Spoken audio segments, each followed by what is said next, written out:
20 milliseconds can mean the difference between a great groove and a stale quantized beat. It's the difference between that organic human feel and a machine. And yet 20 milliseconds is tiny. For reference, the blink of an eye lasts anywhere from 1 to 200 milliseconds.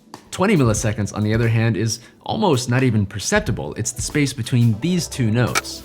So in music, we're dealing with much smaller intervals, and yet these tiny rhythmic shifts can have a profound effect on the way that music feels. This is the world of MicroRhythm.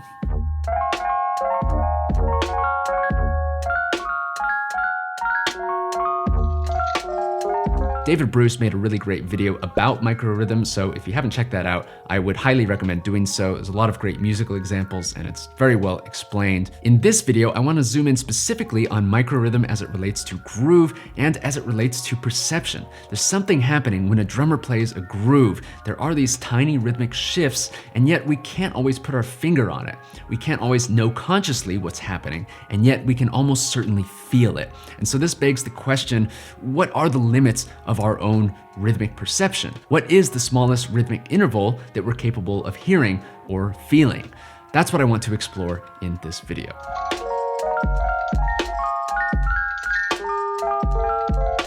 Rhythm, in the broadest sense, deals with placing notes in time. So every rhythmic system you can imagine deals essentially with this one simple act of placing notes in time. So things like tempo, time signature, beats, and subdivisions, all of that just has to do with deciding when to play some notes and not to play others. So on the macro level, we have things like tempo and time signature. If we set a tempo for a song, we determine how fast the music should be played. At this tempo, at 120 beats per minute, there are 2 beats per second. That means that each beat lasts 1/2 of a second or 500 milliseconds, which is still quite far away from the 20 millisecond intervals that we spoke about earlier. Now, MicroRhythm is what happens on a much smaller scale. MicroRhythm is the space between the notes, not only the space between the notes as it's defined, say, on notation. MicroRhythm encompasses those tiny differences that you can't really notate in traditional Western notation. If rhythm, or perhaps we want to call it macrorhythm in this case, is everything that we can define and notate in terms of subdivision and beats and time signatures and tempo, things like that, then MicroRhythm is the individual cultural or stylistic interpretation of those different rhythms. So how is it that these subtle differences make such an impact? To what degree can we actually perceive these differences on a conscious level? And to what extent do we have to rely on feeling and intuition? And importantly, how much of this is learnable? Well, to find out, I conducted an experiment. A while back, I enlisted the help of some volunteers over on my Patreon to conduct a little test. The participants listened to a series of recordings containing occasional rhythmic mistakes, and then they were asked to determine whether the notes in question came early, late, or were perfectly in time. These rhythmic shifts were programmed and randomized in a computer and shifted by a specific millisecond interval so that we could measure the participants' ability to perceive these shifts at various rhythmic intervals. So we can try a simple version of this test right now. So the way it works is you're going to hear a 4-beat count off, and these 4 beats are all perfectly programmed and in time. And then there's a 5th note that will be randomized. So sometimes it will be early, sometimes it'll be late, and sometimes it'll be in time. And your job is to guess which one of those it was. So here's an example of one that's perfectly in time. This is just so you can hear how the test works. There's no mistakes here. This is all perfectly in time.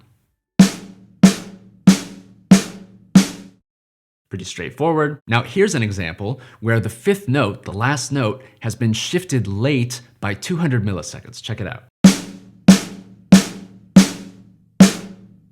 Right, so that's probably pretty obvious. It was probably pretty easy to tell that that last note came quite a bit later than it should have. So let's try another one, and this time I'll let you guess whether it was early, late, or in time. Here we go. Okay, so this one was a little bit more subtle, but a lot of you probably still got this right. This time the note was shifted early by 100 milliseconds. So that was a smaller shift. Now let's try a harder one. Okay, so how'd you do this time? This one was a lot more subtle, a lot harder to pick out that difference. In this case, the last note was indeed moved again, this time only by an interval of 10 milliseconds. It was 10 milliseconds early. Listen to it one more time, see if you can spot that difference. So with these smaller intervals, it's a lot harder to hear what's going on. So that's how the test works. We start with the big, easy intervals and then progressively get more difficult. And in doing so, we're able to measure how accurately the participants are able to perceive each of these specific millisecond intervals. And the results were fascinating. So here we have the average results for the entire group. First of all, we see that everyone did very well for the first two intervals of 200 and 100 milliseconds. That was early. All right, that was pretty easy. Now, below 100 milliseconds, things start to get weird. Here we see a drop-off in the group's ability to accurately perceive these shifts, so people start making more mistakes. This is a phenomenon that has been studied elsewhere. It's sometimes described as a point below which our ability to perceive rhythmic changes starts to decline. Adam Neely talks about this in depth in his video about the fastest music humanly possible. So there's this idea of Weber curves or Weber fractions. It's named after this guy Ernst Heinrich Weber, and it's basically the idea of how much has to change in order for you to notice that something has changed. And as the intervals get smaller, it requires a more dramatic change in order for us to notice that something has happened. So below 100 milliseconds, we essentially become less sensitive to rhythmic changes. So we need something bigger and more dramatic to happen for us to realize that something is happening. So 100 milliseconds is not a limit for how fast we can hear or even how fast we can play. In fact, our hearing is quite good at 100 milliseconds. It's everything after that point where things start to fall apart. So the way to think about this 100 millisecond threshold is not as a limit per se, but rather as the point where things start to get weird with our perception. And my friends, things are about to get a lot stranger. So our next interval is 50 milliseconds, which is the equivalent of 20 hertz. Now, 20 hertz is an interesting number because, as you may remember, the human hearing range in terms of frequency spans roughly from 20 hertz to 20,000 hertz, with 20 hertz being the lowest note that we can possibly hear. Now, you won't hear this pitch on your laptop speakers. Most subwoofers don't even go this low. You can think of 20 hertz as like the lowest sound you can possibly hear, the lowest rumble in a movie theater when the spaceship comes or the T-Rex comes to eat you. Oh no! And that's what we're dealing with here, but with the notable caveat that we are still dealing with rhythm in this case, even though we have crossed over now, supposedly, into the realm of pitch. So we have this weird overlapping range of 20 hertz being a thing that you can theoretically hear as pitch, yet also being a thing that we can hear as rhythm, because 20 hertz is, interestingly, around as fast as the fastest drummers in the world can play.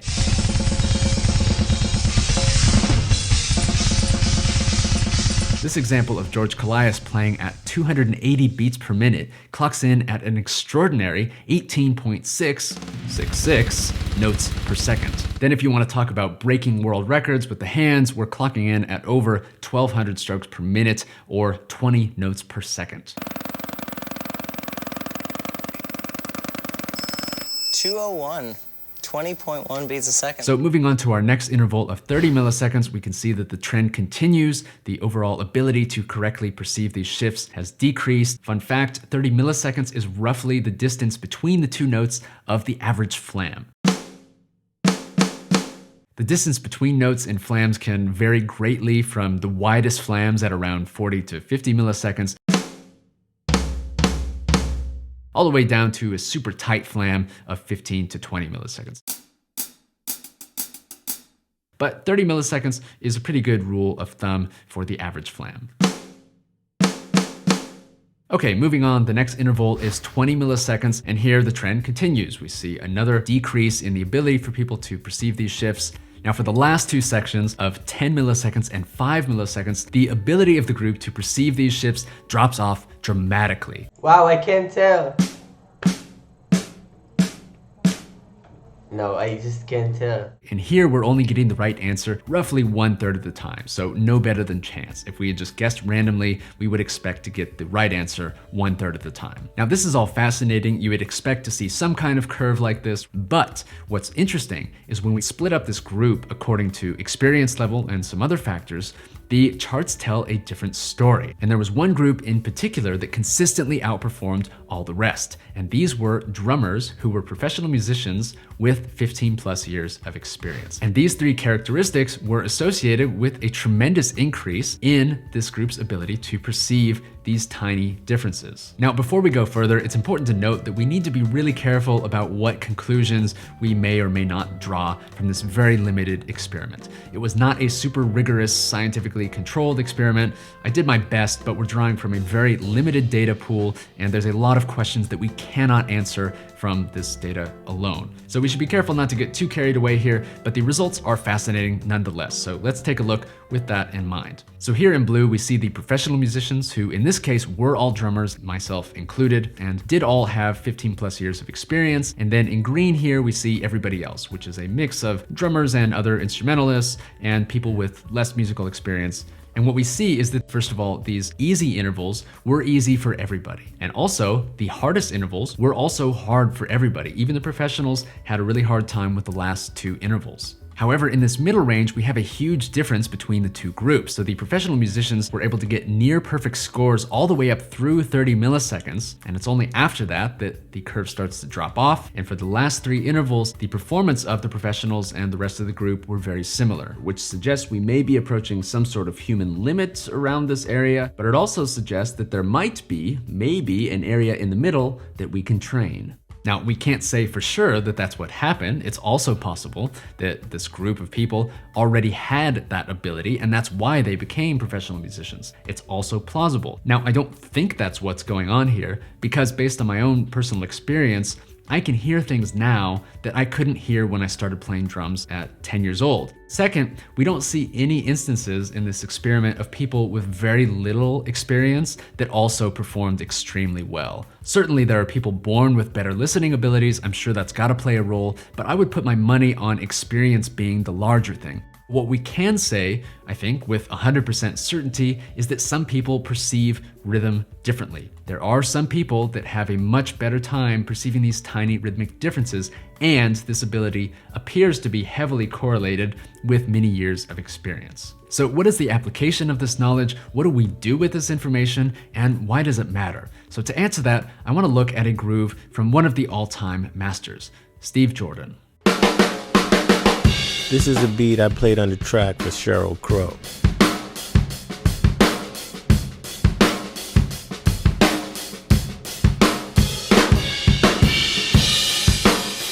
Yeah, man, it's so good. So let's take a look at what's happening here. So what we have is this track. He is playing at almost exactly 85 beats per minute, and it doesn't look like he's playing with a click, so that's pretty impressive, first of all. But second, we notice that his ghost notes are slightly delayed, so he's playing with a very slight swing, where the offbeat 16th notes are about 20 milliseconds later than you would expect them to come if this beat were quantized. Listen again.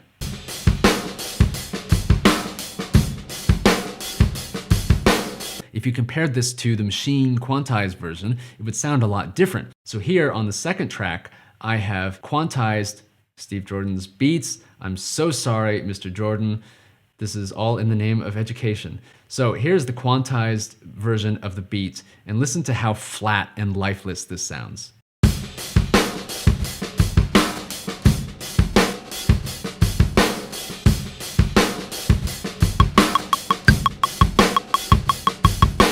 As opposed to the original version,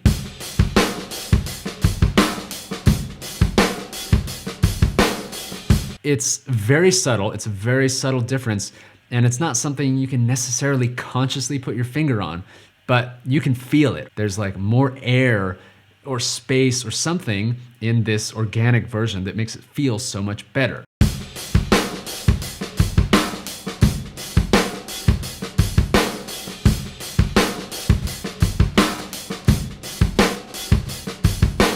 Let's listen to both of these tracks at the same time, and then when you hear those flams between the two different versions, you'll really be able to tell where those differences are. Here's both of them at once.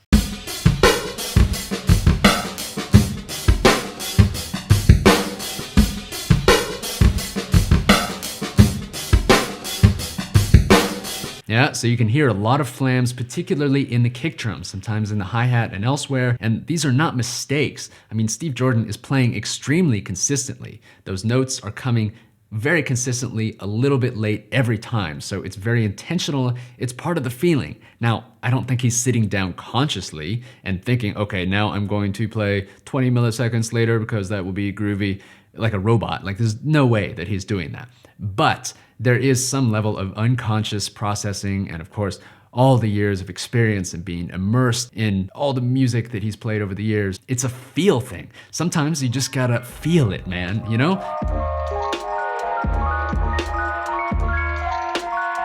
So in the end, these tiny differences make a huge difference. Even if we can't consciously perceive them, we can feel that they are there. And I do believe this is something that we can develop over time. Now, of course, we don't know for sure. This was a very limited experiment, and so we would need a lot more data to answer these kind of questions, which is why if you would like to take this test, you can head to the link below and try it for yourself. Shout out to my patrons for making this possible. Special thanks to Omer and Raffaele for filming themselves. You can find all the links below, and thank you for watching. See you next time.